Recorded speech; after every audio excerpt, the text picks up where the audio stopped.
Nah ini kemana nih Beckham Putra, Eliano, terus juga Rizky Ridho. Ya kalau lu tanya apa Rizky Ridho kemana, ya itu mungkin udah masuk. Oke, Okesaners, kembali lagi di Kickoff. Hari ini kita akan membahas soal pemanggilan Timnas Indonesia yang dilakukan oleh John Hedman. Walaupun FIFA Matchday Juni masih dimulai sekitar 1 bulan lebih, tapi beberapa pemain sudah mulai di-spill nih oleh pelatih asal Inggris tersebut. Nah, untuk membahasnya, gue juga akan membahasnya dengan dua jurnalis Okezone. Hari ini gue sudah ditemani oleh Feby Novalius dan juga Mas Rifan Asli.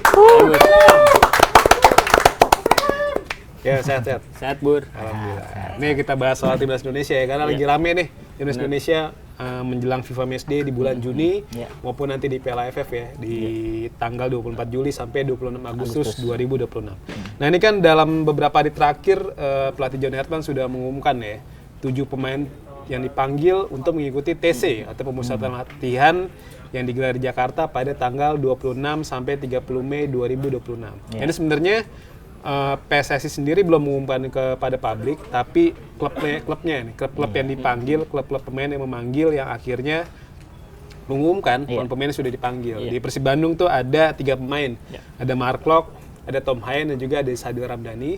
Sedangkan di Persija Jakarta ada Sen Patinama, Fajar Fatur, Witan dan juga Excel Rutukahu. Nah kemudian pertanyaan juga muncul kan. Nah ini kemana nih Beckham Putra, Eliano, terus juga Rizky Ridho, Mauro Zelstra, terus juga Jordi Amat, dan Donitri yang lagi bagus-bagusnya diincar klub Polandia. Ini kemana nih?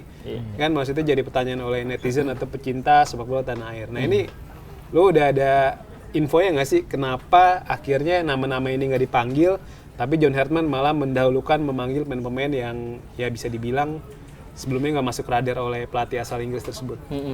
Kalau menurut gue, Bur, nama-nama yang 7 pemain itu mungkin kedepannya bisa bertambah juga. Karena kan baru dari Persib atau sama dari Persija kan. Ya? Baru 2 klub ya? Baru 2 klub aja kan yang infoin kalau nama pemain mereka dipanggil John Hedman buat ikut seleksi timnas lah. Seleksi persiapan timnas buat Piala AFF nanti. Nah kalau lu tanya apa Rizky Ridho kemana, ya itu mungkin udah masuk skuad utamanya John Hedman. Jadi ya seleksi gitu ya. Jadi kesimpulannya pemain-pemain yang dipanggil itu pemain yang akan ikut seleksi ya. Ikut seleksi dan menunjukkan kepantasannya untuk masuk ke timnas. Jadi pemain kayak Donitri, Rizky Ridho, Beckham ini secara kualitas sudah dijajal sama John Hedman di FIFA Series kan. Beckham udah golin 2 lawan St. Kitts and Nevis, terus juga Donitri main bagus, bahkan bikin back Bulgaria tabrakan ya. Nah, skillnya kan, terus juga nah itu kalau misalnya kesimpulannya itu, kenapa Tom Haye masuk yang ke tim seleksi? Kenapa nggak langsung masuk skuad akhir aja gitu? Ya karena Tom Haye kan sekarang statusnya juga lagi akumulasi kartu kan. Skorsing ya. Lagi skorsing ya. Tom Haye juga ikut apa ya seleksi timnas buat Piala AFF juga. Jadi walaupun dia nggak bakal main di FIFA Matchday Juni. Benar gitu. Ya menariknya juga dari semua yang dipanggil itu kan waktu FIFA Series nggak ada kan ya. Berarti kan menunjukkan kalau John Hedman tuh benar-benar lagi ngeliatin siapa aja nih pemain yang belum main sama dia. Talent poolnya luas lah gitu. Jadi kayak timnas tuh punya 2 tim. Wah, ada yang bilang buat lawan timnas, lawan di Piala AFF juga fokus di FIFA Matchday lawan Oman. Gitu. Jadi, tapi kan emang setiap event turnamen misalnya ada Piala AFF, emang timnas kan selalu persiapan kan. Nah di persiapan itu pasti kan jumlah pemain juga biasanya dipanggilnya lebih banyak tuh, bisa 40 pemain atau 50 pemain, ya itu biar apa ya bagi timnya juga lebih enak pas lagi sparring game di latihannya. Jadi John Hedman juga bisa ngelihat nih. Dan apa ya pemanggilan timnas juga jadi kebanggaan tersendiri kan buat pemain ya. Apalagi Sadil misalnya, Sadil udah lama banget nggak pernah main timnas, tiba-tiba dipanggil, ya itu kesempatan dia buat nunjukin di tim itu kalau dia masih layak buat main timnas nanti di Piala AFF nanti gitu. Termasuk Excel Rutukahu ya. Dia jadi ini debut ya kalau beneran masuk ke dalam skuad timnas. Jadi ada peluang buat dia masuk menggantikan siapa tahu John Hedman kurang puas dengan permainan Ramadan Sananta. Excel juga sebenarnya kan kita sebelumnya pernah prediksi juga kan di Kickoff juga kan.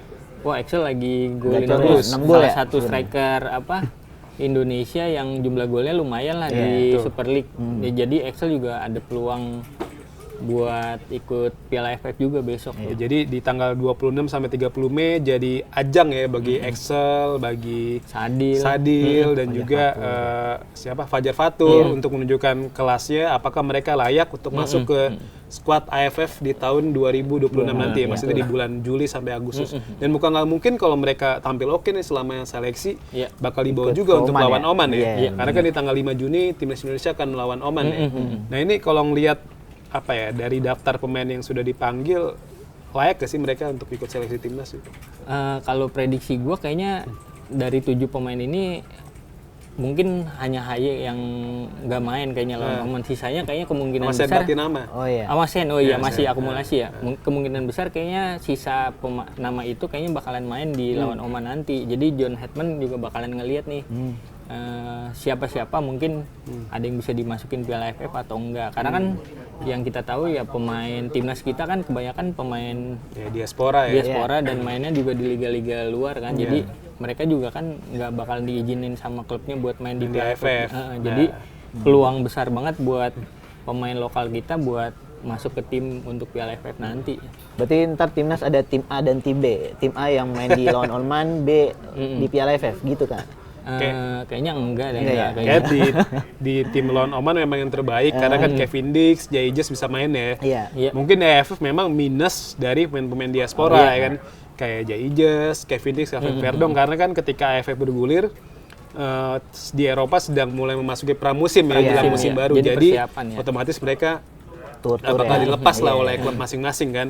Nah, makanya sebenarnya ya fixnya ya memang pemain seperti Excel, Witan. Nah, ini mereka dipanggil untuk mengikuti seleksi untuk mengikuti Piala AFF. Sedangkan Rizky Ridho, Donitri, Beckham belum dipanggil karena memang langsung masuk ke skuad akhir untuk AFF 2026. Nah ini kalau bicara AFF, kans kita gimana di Piala AFF? Lu yakin nggak juara? Tentu kalau Piala AFF sekarang kayaknya harus dimaksimalin banget ya Bur, Yovan. Supaya kita bisa dapat gelarnya lah, udah lama banget kan soalnya nggak pernah 30 tahun kan. Ya ini juga pasti semua rakyat, semua pencinta sepak bola Indonesia bakalan ngelihat juga nih. John Hetman bagus apa enggak? Bagus apa enggak ya ditentuinnya lewat itu, lewat kemenangan, lewat juara, dia ada hasilnya apa enggak gitu. Karena pemain-pemain juga kan, apalagi ditambah udah banyak pemain diaspora kita yang udah main di sini juga kan, kayak Tom Haye, ada Eliano, ya mungkin nanti ada Ivan Jenner masuk juga kan gitu. Harusnya sih ini dapet sih. Jadi dalam materi pemain yang ada sekarang ya. Bener. Ada kekhawatiran kan waktu Rizky Ridho nggak dipanggil, terus Eliano nggak ada, terus netizen di laporannya kan dibilangnya buat persiapan AFF ya. Ini gimana John Hetman niat nggak sih buat dapetin gelar juara kalau nama-nama terbaik aja nggak dipanggil gitu. Jadi sebenarnya itu kembali lagi ya, itu bukan squad final, jadi lebih ke seleksi ya pemanggilan itu. Jadi tenang aja netizen. Apalagi John Hetman juga beda-beda penerapannya itu menarik ya, kayak waktu itu 40 pemain dipanggil. Sebelumnya kan kita paling cuma berapa, 30, 27, maksimal 30 ya. Iya kan. Nah ini tiba-tiba langsung 42, 41 ya. 41 tapi yang dipanggil cuma yang ujung-ujung ke Jakarta cuma 23. Iya. Tapi ya itu, John Hetman kan penerapannya beda. Jadi kita ngikutin aja kejutan-kejutan dari John Hetman. Jadi ya harusnya juara ya. Walaupun kan Thailand dan Vietnam juga ngotot nih. Vietnam kan dengan proyek naturalisasi pemain asing yang ada di Vietnam kan. Ada Nguyen Swanson ya, Rafaelson lah gampangnya lah. Terus juga ada beberapa pemain lagi, terus juga di kiper ada Philip Nguyen. Nah mereka tentu kan pasti berambisi mempertahankan gelar ya. Dan Indonesia juga kebetulan satu grup sama Vietnam kan. Indonesia tergabung di grup A ya, grup B. Singapura. Iya, Singapura, terus juga pemenang playoff Kamboja ya kan. Nah ini kalau lu lihat kansnya bisa nggak kita juara grup? Kalau dengan materi pemain yang ada sekarang ya, maksudnya minus Jaijes tapi Tom Haye main gitu. Jangankan juara grup, kita tuh harus juara Piala AFF-nya malah. Jadi lihat grupnya itu ya tentu kita ada peluang buat lolos semifinalnya pasti sangat besar. ya untuk juara grup pasti kita harus ngalahin Vietnam. Iya benar. Ya sekarang dibilangnya raja terakhirnya di Piala AFF lah karena dia juara bertahan juga kan. Ya walaupun nggak bisa ngeremehin juga di grup sebelahnya ada Thailand juga. Jadi kemungkinan besar kita juga bisa ketemu sama grup sebelah juga, pasti, Thailand atau Malaysia kan. Jadi semifinal kita lawannya kalau nggak Thailand, Malaysia. Dan untungnya kita ketika melawan Vietnam di fase grup mainnya di kandang ya. Kalau misalnya memang di GBK ya kita bakal jamu Vietnam di GBK. Itu berarti membuka peluang kita untuk meraih kemenangan kan. Kalau menang lawan Vietnam ya hampir pasti jadi juara grup. Asalkan deh nggak kepleset ketika tandang ke Singapura dan juga ketika melawan tim-tim kayak Kamboja juga sebenarnya nggak bisa diremehin kan. Karena udah berkembang juga. Bener, Kamboja berkembang karena dia menaturalisasi pemain yang main di liga lokal kan. Dan terbukti kan klub mereka tuh Feiryang aja. Dia tuh masuk ke 2 kompetisi antar klub Asia musim ini. Pertama masuk ke final ACGL tuh, AFC Challenge League yang kemarin Dewa kalah lawan Manili di Gernas. Feiryang masuk ke final, sama lolos ke final ASEAN Club Championship. Mereka ngalahin Bangkok United, klub yang masuk ke semifinal ACL 2. Mereka kalahin tuh di semifinal ASEAN Club Championship. Berarti kan ini nunjukin kalau Kamboja sebenarnya pelan-pelan udah mulai bangkit dan terbukti di liga mereka juga, di timnas mereka maksudnya yang pakai pemain-pemain ini, pemain naturalisasi dari Jepang, terus juga dari Kolombia juga ada pemain yang Bayangkara itu Andreas Nieto kan itu juga naturalisasi juga kan. Itu kan berarti ya Kamboja juga nggak bisa diremehin. Bener. Ya itu menunjukkan kalau timnasnya dilihat juga dari liganya, ketika liganya berjalan bagus, pasti timnasnya juga ikutan jadi bagus juga pemain-pemainnya. Makanya terlepas dari naturalisasi atau bukan ya. Bener. Selain Kamboja gimana? Kalau Singapura gimana? Singapura juga nggak bisa diremehin, ini masuk Piala Asia nih. Makanya Indonesia masuk grup yang berat masih di AFF, grup sama Vietnam, Singapura, Kamboja, pemenang playoff lewat lah kayaknya ya. Tapi kadang-kadang Brunei menang mulu nih. Brunei lagi oke. Kita sih berharap ketemu Timor Leste ya, karena kalau lawan Timor Leste biasanya tuh dia nggak bisa main di kandang, nanti mainnya jadi di kita. Kalau misalnya memang kita harus tandang, jadi ujung-ujungnya jadi main di kandang sendiri, jadi keuntungan bagi kita kan. Partai kandang kita jadi lebih banyak. Harapannya sih Timor Leste, walaupun secara kekuatan terkini Brunei lebih oke sih. Ini gimana? Berarti Vietnam, Singapura, Kamboja lewat sama timnas ya? Lewat. Gue yakin sih dengan materi pemain sekarang, apalagi ditambahin kalau sebelum-sebelumnya kan nggak ada Tom Haye, nggak ada Ivan Jenner, masih bener-bener nggak 100% lokal, walaupun masih ada Mark Locke misalnya. Terakhir 2022 tuh ada Jordi Amat sama Mark Locke. Ada Jordi Amat sama Mark Locke. Dan ini lebih ditambah lagi ada Eliano, ada Ivan Jenner, ada Tom Haye. Jadi lebih lengkap lagi. Ya harusnya sih bisa lebih bagus lagi sih timnas kita dibanding yang Singapura, dibanding Kamboja, dibanding yang lain gitu. Dari pemain yang belum pernah dipanggil John Hartman, ada pemain nggak yang sebenarnya pengen banget lu ngeliat dia main di timnas lagi gitu? Ya itu, kalau gue masih percaya Ezra masih bisa mungkin ada peluang tadi dipanggil ya. Ya bisa jadi ada peluang, karena kan masih Persib sama Persija, masih ada tim-tim lain yang mungkin John Hetman bisa panggil juga kan. Terus ada kayak tim Bayangkara juga lagi topnya nih. Mungkin ada juga pemain-pemain Bayangkara yang bisa dipanggil lagi di situ. Tapi juga banyak yang kecewa, Persib salah satunya Teja Pakualam tetap aja nggak dipanggil. Ya, itu maksudnya ya masa nggak dikasih kesempatan gitu. Otomatis kan dari yang Eropa juga nggak main kan, Martin Paes ya. Tapi kenapa Teja Pakualam juga nggak dipanggil tuh? Itu sih lumayan. Cahya masih kayaknya dipanggil lagi. Nanti dipanggil lagi. Biasanya kan kalau kalau di AFF kan maksimal 23 pemain ya. Berarti kipernya kemungkinan kan Nadio Cahya udah pasti. Satu lagi Hernando berarti.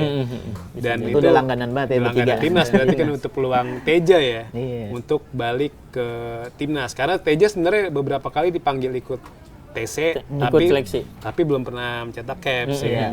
Dan performanya juga di Persib beberapa laga terakhir juga sempat nurun ya. Nurun dalam arti dia kebobolan 4 gol ya dari 3 laga terakhir, termasuk kebobolan 2 lawan Bali, terus juga lawan Dewa juga 2 kali kan. Dia clean sheet lawan Arema ya. Makanya ya banyak disayangkan juga ya. Selain Teja, terus juga Ezra ada lagi ya. Rafael Struijk gimana? Lu gimana, Bang? Rafael Struijk sebenarnya gimana ya? Permainannya beda banget waktu di Indonesia ya. Tapi mungkin kalau di timnas fightingnya beda ya. Spiritnya bagus ya. Dulu waktu zamannya STY kan dia bagusnya karena permainan gerakan tanpa bolanya. Pressingnya bagus, bikin panik back lawan gitu. dikejar-kejar jatuh gitu. Ya Rafael aja gitu. Iya. Kalau lu setuju nggak sama pemain-pemain yang dipanggil ini, karena kebanyakan pemain-pemain yang masih cadangan di klubnya. Di klubnya. Lu gimana kalau lu ngelihat? Iya, mayoritas memang cadangan ya. Kayak Sadil cadangan, Witan cadangan, Fajar Fatur cadangan. Ya kecuali Mark termasuk Sen Patinama juga cadangan. Paling kan inti cuma Mark Tom Haye sama Excel. Excel kan beberapa match terakhir Persija selalu main ya. Iya. Karena Gustavo-nya udah mulai digeser, pakai Excel jadi inti. Nah iya sih memang ya, karena ya kenapa banyak pemain lokal kita jadi cadangan, karena ya memang 11 pemain asing ini, regulasi pemberlakuan 11 pemain asing membuat klub-klub pasti kan ingin memanfaatkan kuota pemain asing yang dimiliki. Karena kan dari 11 pemain asing itu 7 diantaranya bisa dimainkan kan. Berarti kan sisa 4 slot aja nih. Udah 4 slot terus satu lagi diisi U23 lagi. Berarti kan bagi pemain yang usia di atas 23 tahun yang lokal nih cuma ada 3 slot tersisa. Dan di Persib Bandung bahkan 3 slot itu diisi oleh pemain yang sebenarnya nggak lahir di Indonesia kan. Kayak Tom Haye, Eliano, Mark Locke ya kan. Itu kan makin mengebiri kans mereka untuk tampil. Makanya sebenarnya ya ketika mereka dapat kesempatan tampil di Super League ya harus dimaksimalkan sebaik mungkin sih. Jangan buang-buang kesempatan. Kayak Witan yang Persija kan lagi kurang banget ya. Maksudnya udah lama nggak golin, udah lama nggak assist, tapi tetap diberi kepercayaan oleh John Hertman. Harapannya ya ketika nanti ikut seleksi atau di sisa 5 pertandingan Super League ini harus tampil maksimal agar benar harus tampil maksimal banget. Gitu sih. Ada Egy juga. Egy gimana Egy? Nah, kansnya Egy. Kalau Egy ya Egy kemarin FIFA Series nggak masuk squad ya, nggak masuk squad 23 ya, walaupun dia dipanggil ke 41 pemain, tapi untuk di level AFF sih oke sih, karena memang pesaingnya di sektor kalau formasinya John Hertman 3-4-3, berarti kan pesaing dia tuh kemarin siapa di winger kanan? Winger kanan bukan Yakob bisa sempat Yakob ya kan, Yakob bisa, terus juga ya Witan juga bisa. Sekarang berarti kan sebenarnya Miliano sih yang paling kuat di sana kan. Miliano cedera kan. Dan juga nggak bisa main di AFF juga. Ya kalau Egy layak sih. Memang beberapa kali juga Egy ketika dimainin di babak kedua sama Jan Olde Rekering di Dewa juga sering bikin perbedaan kan. Termasuk ketika Dewa melawan Manila Diger tuh di leg kedua ACGL saat itu di perempat final. Egy tampil oke. Nggak ada salahnya sih Egy dijajal. Terus juga gue sih salah satu orang yang mungkin pengen lihat Rafael Strike balik lagi ke timnas karena etos kerjanya bagus, etos kerjanya bagus dan nggak ada salahnya buat dijajal. Dan Marcelino nih juga yang menarik kan. Marcelino ada kemungkinan nggak tuh? Sebenarnya kan masih terikat kontrak sama Oxford ya. Dan juga sekarang kan masih main di AS Trenčín. Kemarin kan udah comeback kan di Liga Slovakia yang level 2 dia main sama AS Trenčín B setelah pulih.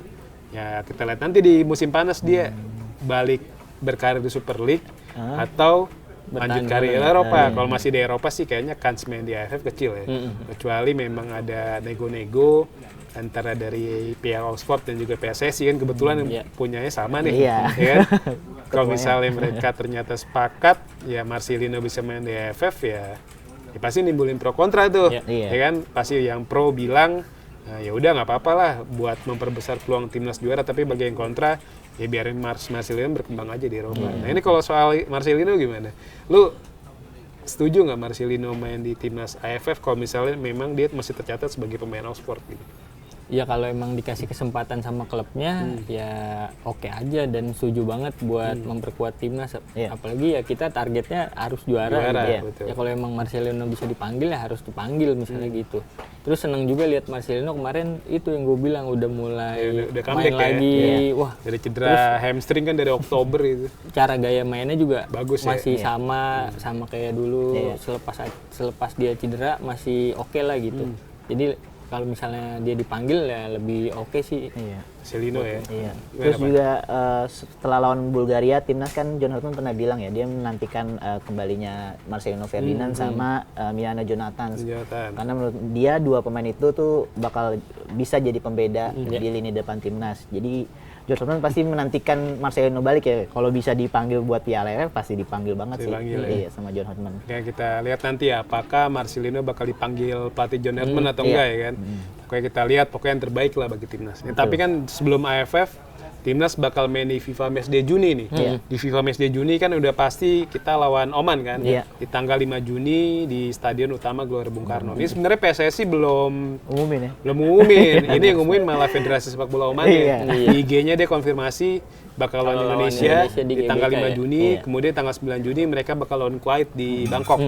Nah, ini gimana? Kans Indonesia melawan Oman, karena Oman juga nggak bisa diremehin sih. Oman sekarang peringkat 79 dunia, terus juga lolos ke round 4 juga, ke babak keempat kualifikasi Piala Dunia seperti Indonesia. Dan dari 2007 Indonesia juga nggak pernah menang lawan Oman. Gimana kansnya? Iya, kalau gua ngelihatnya ini peluang Indonesia di bawah pelatih baru John Hetman ngelawan tim yang bagus lah gitu. Secara peringkat jauh kan di atas kita kan. Setelah Bulgaria ada Oman dan ini karakternya Asia banget, Asia Timur, Asia Barat ya. Karakternya ya yang kemarin bikin kita tuh nggak lolos gitu ke Piala Dunia. Jadi ini peluang John Hetman juga supaya nggak kaget-kaget banget bila mana nanti dia ketemu tim Asia Barat lainnya di Piala Asia selanjutnya atau di persiapan kualifikasi Piala Dunia selanjutnya. Jadi ini kesempatan John Hetman buat ngejajal keahlian dia dengan skuadnya dia ketemu Oman gimana sih nih hasilnya gitu sih. Karena terakhir kan Timnas Indonesia melawan tim Asia Barat di uji coba lawan Lebanon ya di bulan September. Saat itu Lebanon milih pakai parkir bus ya. Mereka ngadilin serangan balik dengan hasil 0-0. Bahkan waktu itu Timnas bikin tanpa shoot on target ya. Shoot on target jadi ledekan kan.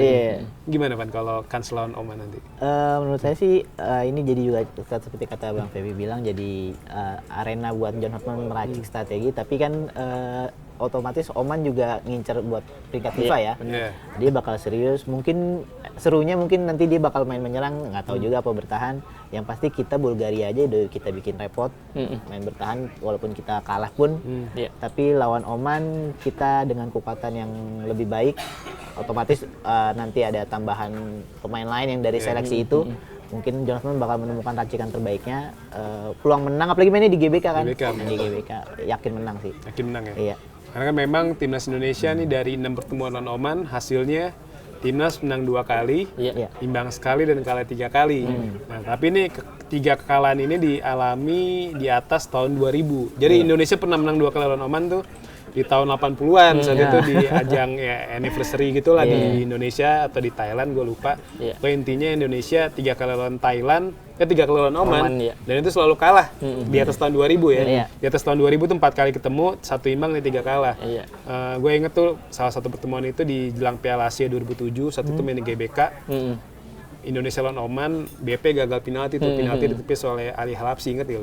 Dari kipernya Fulham tuh, pernah main di Wigan juga, lama main di Wigan, pokoknya di Wigan di Premier League, itu penalti BP ditahan sama dia, dan akhirnya Oman menang 1-0. Terus juga di kualifikasi Piala Asia 2011 saat itu lagi rame tuh ada supporter yang masuk tuh. Jadi karena yang lari kan, dia karena kesel Indonesia kalah mulu, akhirnya dia masuk ke lapangan, boleh di dribble sama dia sampai depan. Karena itu kipernya si Ali Halapsi tuh, kiper Wigan. Tapi nggak gol ya? Tapi nggak gol sama Halapsi di gini-gini, akhirnya ditendang sama dia gagal.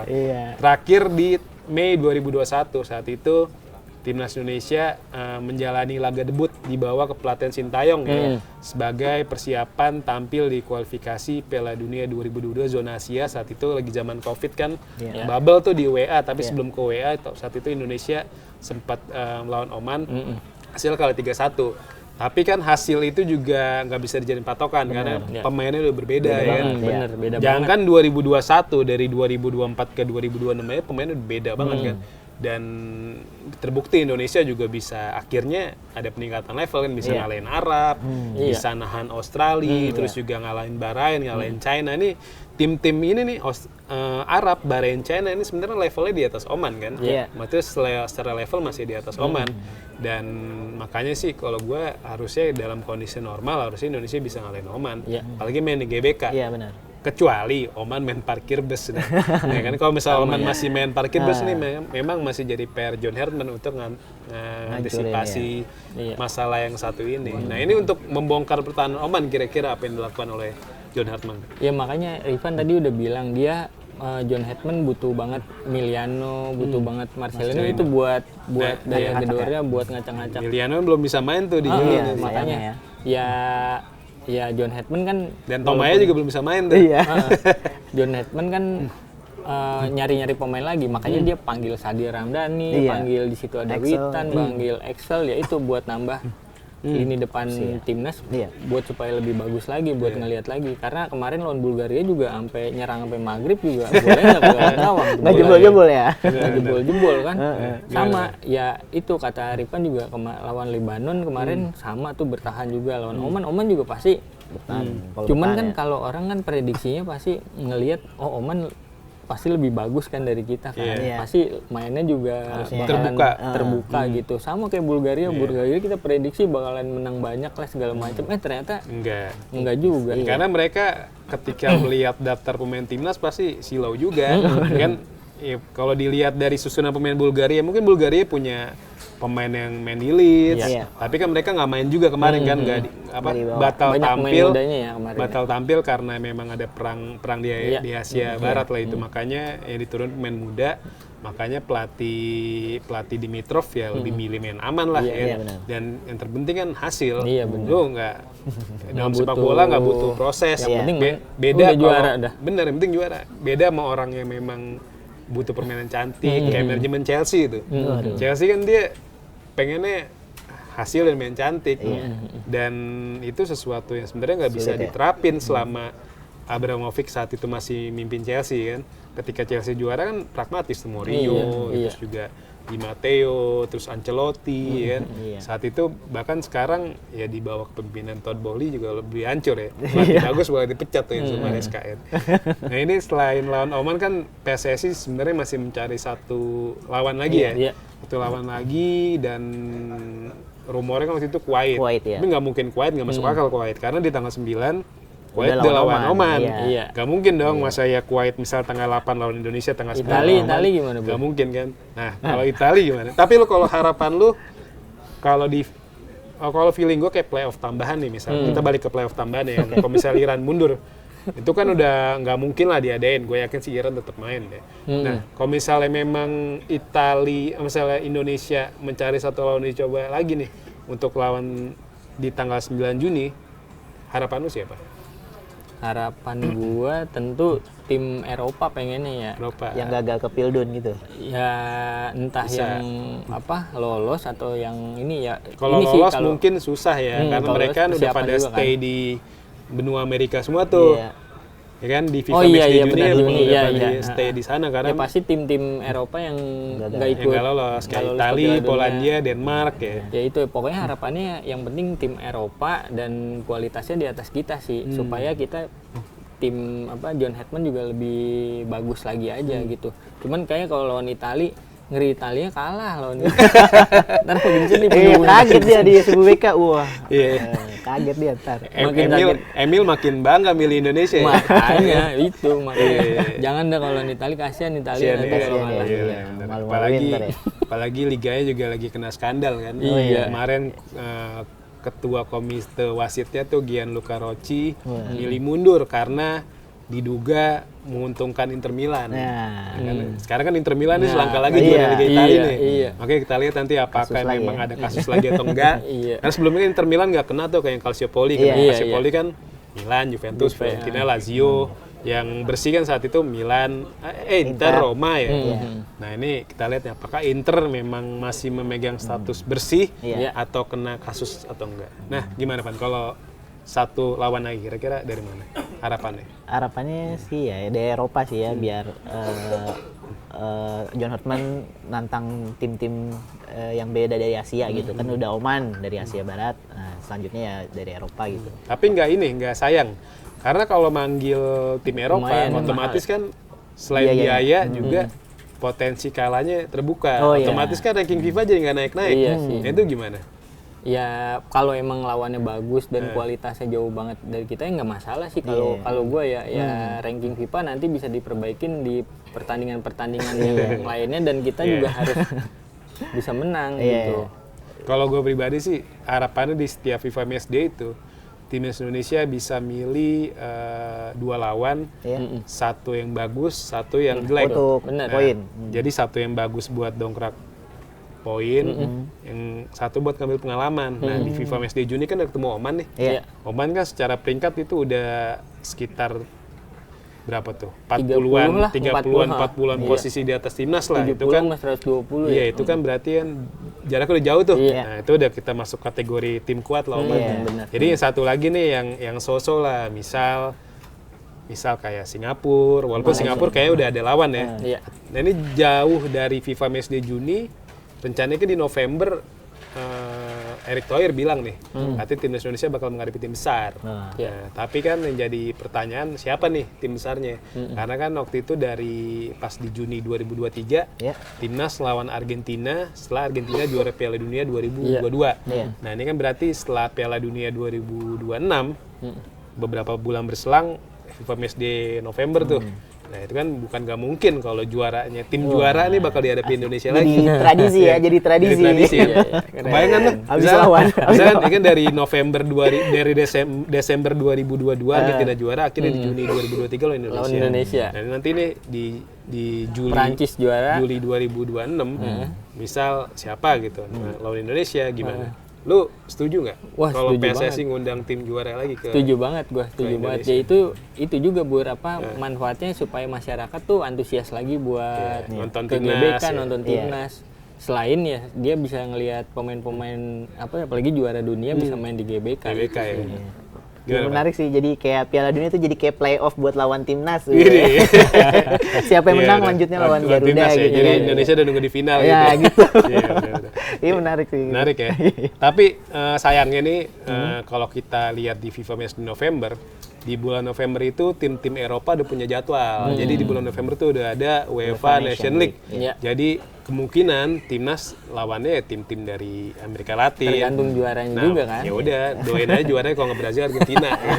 Jadi kalau Brazil Argentina juara nanti ketemu Indonesia di bulan November 2026. Jadi Jepang ya, jangan. Bisa juga Jepang. Karena Jepang juga oke banget kan. Brazil kalah, Inggris kalah walaupun Inggrisnya nggak full tim tapi tetap aja Inggris main di Wembley kan. Oke deh. Pokoknya inti tadi gitu ya soal pemanggilan pemain timnas. Kayak Rizky Ridho, Beckham, Donitri belum dipanggil karena memang mereka nanti akan masuk skuad akhir. Jadi nggak mesti menjalani seleksi di tanggal 26 sampai 30 Mei. Jadi intinya seperti itu. Jadi bagi para netizen atau pecinta timnas ya jangan kecewa. Pokoknya intinya Rizky Ridho kalau nggak cedera ya pasti main lah di AFF 2026. Oke deh, makasih banyak ya Pep. Pan, nanti kita jumpa lagi di episode selanjutnya. Oke, Okezoners, sampai jumpa di kick-off selanjutnya.